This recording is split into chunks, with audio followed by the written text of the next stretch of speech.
Ortografia, acentuação, concordância verbal nominal, regência verbal nominal, separação de termos inseparáveis dentro da estrutura sintática. O que é isso? Você não pode separar sujeito de verbo. Você não pode separar o complemento verbal do objeto direto do verbo transitivo direto, ou o objeto indireto do verbo transitivo indireto. Você também não pode separar por vírgulas algumas orações, como as orações subordinadas substantivas. Né? É preciso que você seja feliz. É preciso vírgula que você seja feliz. Não, isso é um erro. Então você não pode separar a oração subordinada substantiva da oração principal. Tá? E outra, você não pode separar a oração subordinada adjetiva restritiva, porque ela vira uma explicativa e compromete o meu entendimento, e aí acabou. A pessoa já vai perder 40 pontos, entende? Se ela não pode colocar uma vírgula ali naquela OP, mas oração principal, mas oração subordinada adjetiva restritiva, e ela coloca uma vírgula, e aquilo vira uma oração explicativa, ela comprometeu o entendimento, e aí essa pessoa infelizmente vai perder ponto, não vai ficar naquela escala ali de não perder nada, entende? Tá. Agora, o que acontece nesse slide da competência 1? Nesse slide da competência 1, a gente está falando a respeito dessas construções, né, que são avaliadas nessa competência. E o próximo slide fala já sobre a competência 2. E esse é o nosso momento principal. Normalmente eu começo pela competência 2, sempre. Só que aqui eu vou acabar me esquecendo da competência 1, porque não é uma sala de aula convencional. Então eu preferi trabalhar com vocês com a competência na ordem das competências. Como é que acontece com a competência 2, gente? A competência 2, ela avalia 3 situações. É o slide seguinte aí. A competência 2, ela avalia o tema, ela avalia o tipo de texto, tá? E ela avalia o repertório. Repertório externo. Por que eu estou falando logo do repertório externo? Porque vai falar, eu posso usar da apostila, posso usar... Tá? Então, por isso que eu estou falando do externo. Então, o que você tem que ter dentro do tema? Dentro do tema, tem que estar dentro do tema. E tem uma dica para você estar dentro do tema, tá? Para você não fugir ao tema. Porque se houver fuga, o que vai acontecer? Fuga total, a pessoa não é lida.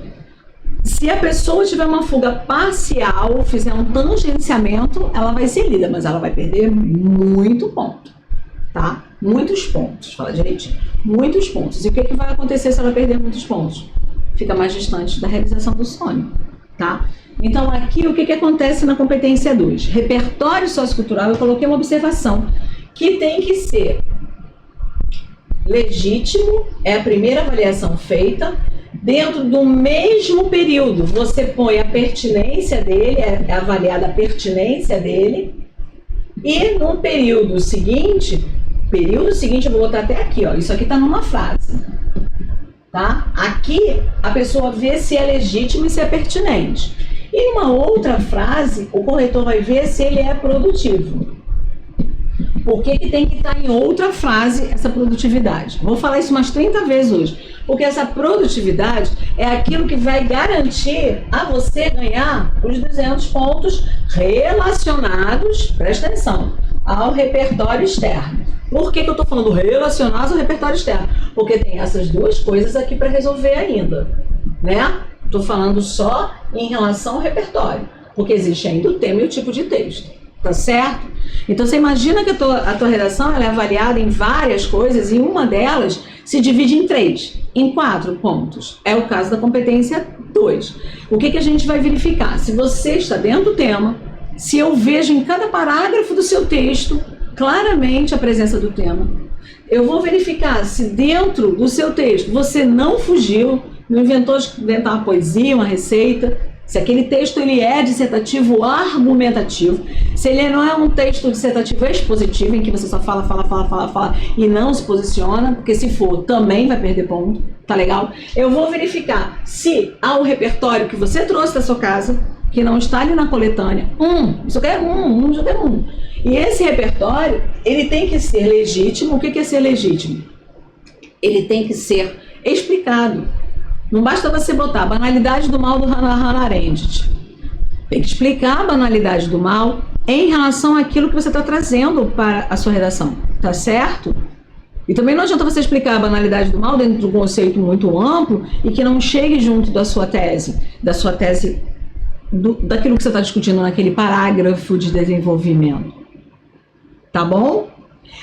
E aqui o que acontece? Ele ser produtivo, pertinente é o quê? Tem que ter a ver. Então, se você vai falar do tema assim, meio ambiente, aí você cita, deixa eu pensar em quem que você vai citar. Aí você resolve citar uma coisa que não tenha absolutamente nada a ver. É que é difícil que o meio ambiente, eu acho que qualquer citação que você coloque vai dar certo.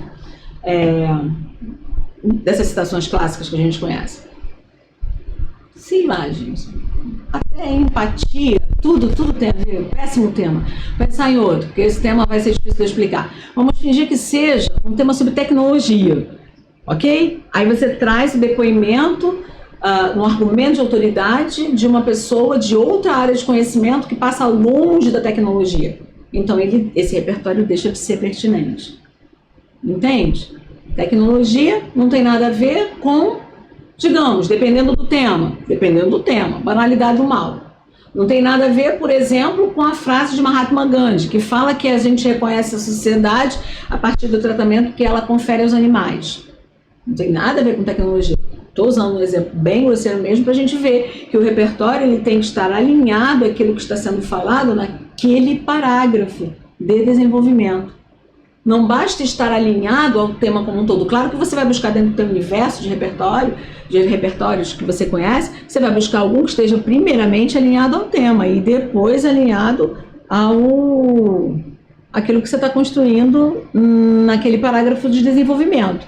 Tá legal? Então, o que acontece aqui? Esse repertório externo, ele é considerado produtivo quando você retoma esse repertório, fala sobre ele no período seguinte. Tá? E aí você tá, olha, tô trabalhando esse repertório, tá? Não joguei só aqui não, para as pessoas saberem que eu sei alguma coisa, não. Eu sei alguma coisa que tem relação com aquilo que eu tô dizendo. Então, em relação a C2, você tem que se preocupar com 3 pontos. O primeiro é o tema, o tipo de texto e o repertório. Eu acho que é bem até por aí, tá? Porque, veja bem, o que vai zerar vai ser isso aqui. Isso aqui só vai trazer uma pontuação baixa, tá? Então, como é que a gente faz para não zerar? Primeiro, a gente escreve um texto dissertativo argumentativo como ele tem que ser escrito. Introdução, desenvolvimento, conclusão, verificando as 3 partes, de preferência de acordo com o que a sua professora vem falando ao longo do ano, que é o que consta nos modelos de nota máxima, nas redações de nota máxima, que é desenvolver uma introdução, 2 desenvolvimentos e uma conclusão, né? Porque todas as redações que tiram nota máxima têm esse formato. A Sara está trabalhando com a nota máxima? Eu estou, né? A gente pega um gabarito. O gabarito é esse que é idolatrado, é esse que eu vou seguir. Então, e se eu fizer 3? Você vai ser livre, normal, você vai ser, né? Pode ser até que você ganhe a nota máxima, mas eu estou me baseando naquilo que a gente vê divulgado por eles como sendo a pontuação maravilhosa que a gente busca chegar perto, sempre. Então, o que acontece com o tema? Como é que você se certifica? E eu vou usar aqui o slide, né? O problema é que eu tenho que olhar aqui. Como é que você se certifica? Vai para o slide seguinte aí, meu anjo. Tema. Eu fiz 3 slides, um de tema, um de tipo de texto, um de repertório sociocultural, que você vê que tem 800 palavras. O tema é o seguinte: analise a frase temática, sublinhe as palavras principais, tira a conjunção. Cuidado. Se tiver assim, desenvolvimento, o meio ambiente e o progresso da sociedade brasileira, você não pode considerar esse E não, porque você tem que trabalhar com os 2 juntos, o entendimento da união daquilo ali, tá? Mas, teoricamente, dos temas que a gente costuma ver no Enem, você considere principalmente aquelas palavras principais. Então, vamos lá, que eu botei aqui para vocês. Por exemplo, democratização do acesso ao cinema no Brasil, que foi do ano passado. Quais são as palavras mais importantes? Democratização do acesso ao cinema no Brasil. Qual é a palavra que não pode faltar de jeito, maneira nenhuma no seu texto? Fala aí. Fala aí. Desse tema que eu acabei de dizer para você. Não olha o slide, não. Cinema, muito bem, Camila. Cinema. Porque se você falar de democratização do acesso no Brasil, você pode falar de uma série de coisas, né? Então, o cinema, ele tem que estar presente em cada um dos seus parágrafos. O cinema, especificamente. Salas de exibição, você pode também usar sinônimos, ok? Mas essa palavra tem que constar no primeiro, no segundo, no terceiro e no quarto. Em todos os parágrafos ela tem que constar. E a democratização também. A ideia de democratização desse acesso também. Tá? Essas são as palavras-chave que você não pode deixar de mencionar. E tampouco pode deixar de mencionar o Brasil. O Brasil, você coloca explicitamente na introdução, na conclusão, no meio, você use sinônimo, sociedade brasileira, se for Brasil, sociedade brasileira, se for sociedade brasileira, você bota Brasil, povo brasileiro, tá? Você modifica, mas você também deixa isso muito marcado. Você sabe por quê? Porque o corretor ele vai procurando seus erros. E aí ele vai procurando se realmente existe ali aquela ideia em cada um dos seus parágrafos. Se não tiver, há uma diminuição da pontuação relativa a C2 no que diz respeito à pertinência total, a estar totalmente dentro do tema. Tá ok? Tipo de texto. Eu falei fora de ordem, e a gente pede que você elabore uma tese, né? O que é uma tese? A tese é quando você se posicione sobre aquele tema. Então, a tese é o tema mais o seu ponto de vista. E aí, você, dentro desse C2, você também tem que verificar a presença da tese da pessoa. Além disso, você tem que se posicionar em todos os parágrafos. Tem que se posicionar no desenvolvimento 1, teu desenvolvimento 1 tem que ter informações, mas tem que ter seu posicionamento. O teu desenvolvimento 2 também, a tua introdução também, que é na abertura da sua tese, e a tua conclusão também, quando você traz a tese de volta, mas eu não trago na conclusão eu coloco direto, professora, eu coloco direto a proposta de intervenção. Então eu vou te pedir, não faça isso. Tá? Mas eu vou tirar a nota máxima? Pode ser que sim, mas eu estou pedindo a você que retome a sua tese, porque o teu texto tem mais, fica com uma estrutura mais consistente, tá legal?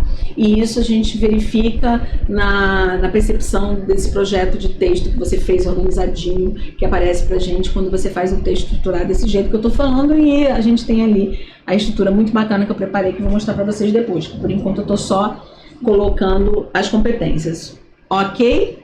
Então, agora a gente entra no repertório sociocultural. Percebe como é que é importante essa competência? A gente entra no repertório sociocultural. Já falei a questão da produtividade, que tem que ser um repertório traga de casa, que ele tem que ser legítimo, ele tem que ser explicado. Como é que você explica isso? Com um aposto, tá? Um aposto explicativo, entre vírgulas. E ali você já está explicando aquele repertório, e mostrando para o corretor que você sabe o que você está falando, que você trouxe um repertório que tem relação com aquilo que você quer dizer. Fingir que voltar naquela coisa do Gandhi. Eu adorei aquele negócio do Gandhi ali hoje.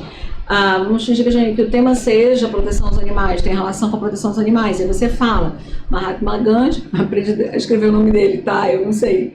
Boa sorte. Aí assim, mas se você errar também, como é que escreve o nome dele, não tem problema não, tá? Que ninguém vai tirar ponto. Tá, eu vou falar para você. Vou falar para você com um exemplo, tá bom? A Ana Lu tá me pedindo para explicar o que é tese, que realmente é um pouquinho mais complicado. Eu vou explicar para você, tá? Só falar aqui do repertório, para terminar. O que acontece com relação ao Mahatma Gandhi? Aí você quer trazer o Mahatma Gandhi para falar sobre a sociedade que maltrata os animais, e você foi Mahatma Gandhi, aí você vai descobrir o que ele era. Ele foi advogado, ele foi ativista também. Você pode botar Mahatma Gandhi, aí você escolhe o que você quer falar sobre ele, aquilo que seja mais pertinente com o tema. Pertinente com o tema Mahatma Gandhi, vírgula,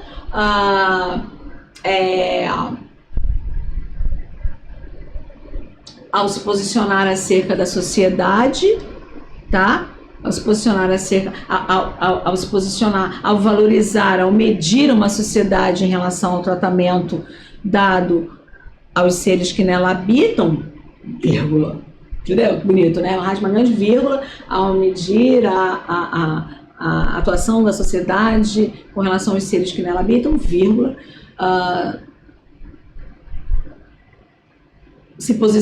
posiciona-se de forma... posiciona a sociedade, posiciona os seres que nela habitam de forma inadequada, caso não cuidem direito dos animais.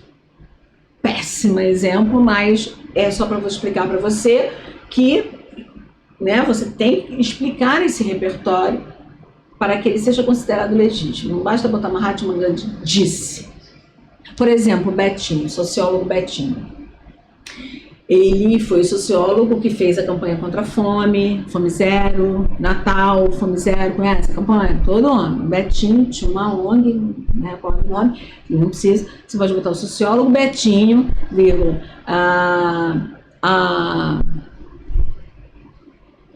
ao criar a campanha Natal Sem Fome, ao criador da campanha Natal Sem Fome, ou ao criar a campanha Natal Sem Fome, vírgula, tentou despertar na sociedade a consciência acerca de todos que a habitam em relação à dignidade necessária para a sua sobrevivência. Entendeu? Então você explicou por que você trouxe o Betinho. Você não falou Betinho, pá. Você explicou por que você trouxe o Betinho.